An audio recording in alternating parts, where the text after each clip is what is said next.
All right, perfect. Let me make sure. Okay. Hey, my name is Charlie Kaufman. I'll be your portfolio manager today. Today, I will show you exactly how I perform a Q1 2024 rebalancing analysis for a moderate risk client with a $1 million portfolio. I'll go through how the portfolio performed in Q1, how that performance caused the weights to drift from the strategic targets, the trades needed to bring it back in line, the estimated transaction and tax costs, and then my professional recommendation at the end. I'll also go through the Python code that produced the results and see exactly how every number in the report is calculated.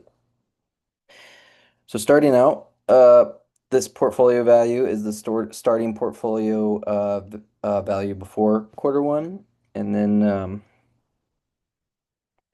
this strategic is a Python dictionary where each key is an asset class and each value is the target portfolio weight. And then here you can see the weights. Zero point 0.4 is 40%, zero point 0.2 is 20%, etc. So then this is where we store each asset's Q1 return. Point one again means 15, just like above. -3 means -3%. Both the US and the international stocks were given the same return of 15%, as the scenario didn't specify if they were different or the same. Here we have the fixed trade cost, which means each trade costs $10 flat, and then the percent trade cost means 0.1% of the dollar amount traded. Um, and then these later calculate total trading costs, and then your tax rate and your rebalancing threshold. And then the initial values here, this loops through each asset and weight in the strategic part, and then it multiplies it by a million by the weight to get the dollar value. And then the output matches the initial dollar allocation section of the report, which we'll see down below the results.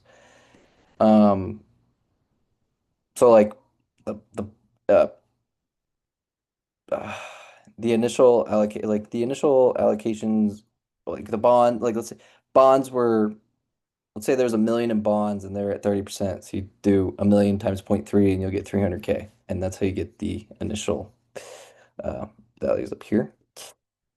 And then for values after Q1, this loops through each starting dollar amount. And then it looks up the Q1 returns right here from the Q1 returns dictionary. And then it multiplies the starting value by 1 plus R to get the post Q1 value. Um, oh, like before, like so they say bonds were $300 for bonds, and then it's 97%. You do 300,000 times 0.97, you get 291,000. It's the same for the other stocks too. That's how you get the values. And you just subtract the what was subtract? Oh, the rebalancing threshold. There we go. And then the total current, this adds up all four current values to get the portfolio total after Q1 right here. And then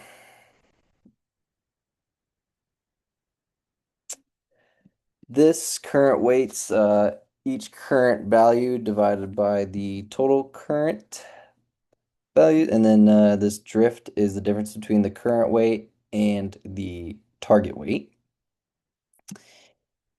So then we scroll down to target values, which target values is what each asset should be worth now if perfectly on target uh, uh, based on the total current.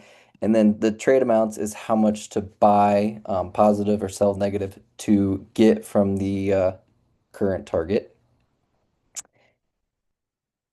Um, so here, the total trade volume is the sum of the absolute values in the all the trades, and then the number of trades is the number of non-zero trades here. And then this estimated percent cost is multiple. You multiply the trade volume by 0.1% for the percentage cost, and then you multiply the number of trades by 10 for the fixed cost here, and then you add them to get the estimated total costs. Here, if the trade is for each trade that's less than zero, you sell for each sale, find out how much is being sold here. The unreal gain is the current value minus the initial values, and then you multiply the fraction of position sold to get the realized gain, and then sum across all sales. Not that. This is not the sum. This, no, no. Okay, so these print all the labels and titles down in my results downstairs. And then this decision rule example, it finds the largest absolute drift from the target, and it compares the threshold to 3%. No, wait. Uh,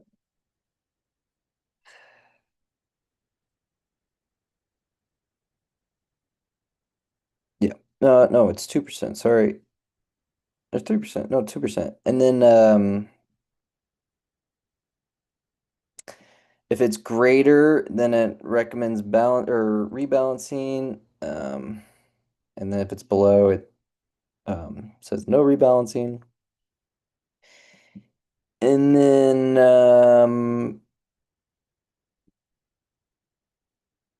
okay, that's just an example. Here will be the summary that we'll print down below. So here are the results. There's a million up there. There's all of your allocations. And then this was after the quarter one returns where, let me scroll back up for a second. Sorry. Um, okay, so like here, the US stocks equaled 460. I just rounded it up here and then I divided it by this number, 1,089,000, which gets you this 42.24%. And then it um and then the drift is equal to plus 2.24%.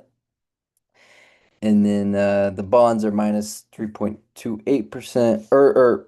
Um this means they're sorry. Like this one right here, since it's minus 3.28%, it means that the bond is underweight. So you should buy more and then sell these ones up here.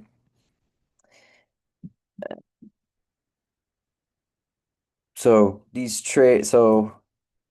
trades to rebalance back to strategic weights, sell $24,400 dollars worth of US stocks and then sell 12,200 worth of international, and then you buy 35,000 worth of bonds and then $900 in real estate.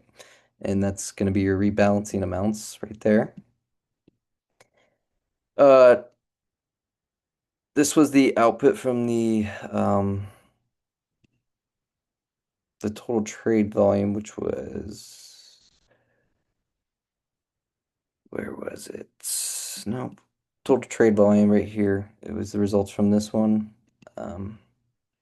This is the number of trades that were non-zero is 4, the total trade volume, 73,000, etc. And then this estimated realized gains, where was estimated realized gains, uh,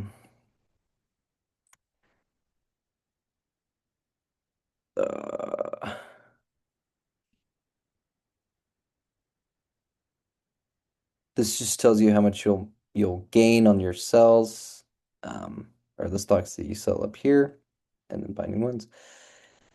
And then the total immediate cost is like it's since transaction costs were $113.20, and then there's $940.78 worth of tax. That gives you your total of 10 or 1,067.98 cents.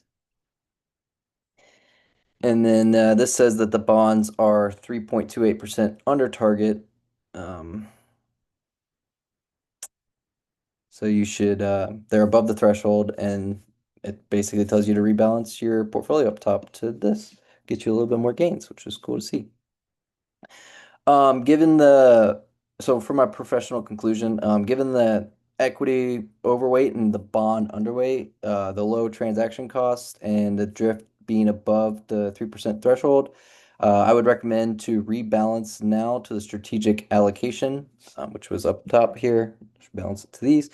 The only reason to delay this would be if the client or if the client wants to manage capital gains and taxes. If that's the case, then a partial or tax-aware rebalance could be considered. Um, yeah, I think that's all I have for you. Yeah, so basically I would recommend rebalance to the target allocation. And yeah, thanks for watching.